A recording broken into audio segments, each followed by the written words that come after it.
13 दिसंबर 2001 सुबह के करीब 11:30 नई दिल्ली।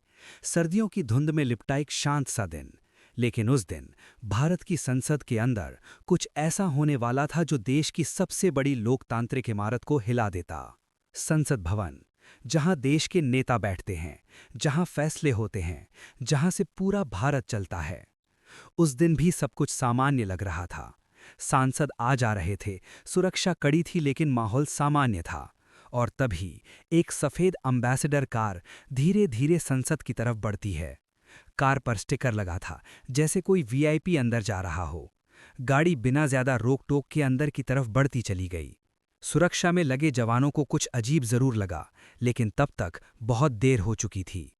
गाड़ी अचानक रुकती है और अगले ही पल दरवाजे खुलते हैं और बाहर निकलते हैं 5 लोग, हाथों में AK-47, ग्रेनेड और एक साफ इरादा, अंदर घुसना। पहली गोली चलती है, धड़ धड़ धड़। संसद परिसर, जहां कुछ सेकंड पहले शांति थी, अब गोलियों की आवाज से गूंज रहा था।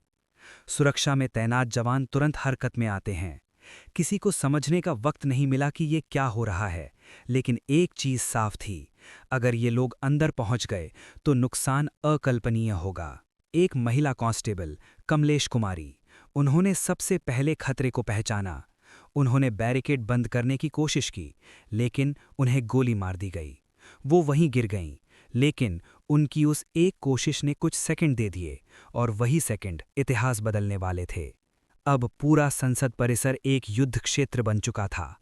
आतंकवादी तेजी से आगे बढ़ रहे थे। उनका टारगेट साफ था, मुख्य भवन के अंदर घुसना। लेकिन हर तरफ से अब जवाबी फायरिंग शुरू हो चुकी थी। CRPF, Delhi police, parliament security, सब एक साथ उनके सामने खड़े थे। गोलियां लगातार चल रही थीं, दीवारों से टकराकर आवाज गूंज रही थी, जमीन पर खून के निशान दिखने लगे थे। सांसदों को तुरंत अंदर सुरक्षित किया गया, दरवाजे बंद कर दिए गए। कुछ लोग अंदर कमरों में छुपे थे, कुछ को बाहर निकलने से रोका गया। हर कोई बस एक ही बात सोच रहा था, क्या ये लोग अंदर आ पाएंगे? बाहर एक आतंकी तेजी से सीढ़ियों की तरफ बढ़ता है, लेकिन उसे वहीं रोक दिया जाता है। एक और आतंकी ग्रेनेड फेंकने की कोशिश करता है, धमाका होता है, धुआं फैल जाता है, लेकिन सुरक्षा बल पीछे नहीं हटते। उनके लिए ये सिर्फ ड्यूटी नहीं थी, ये देश की रक्षा थी।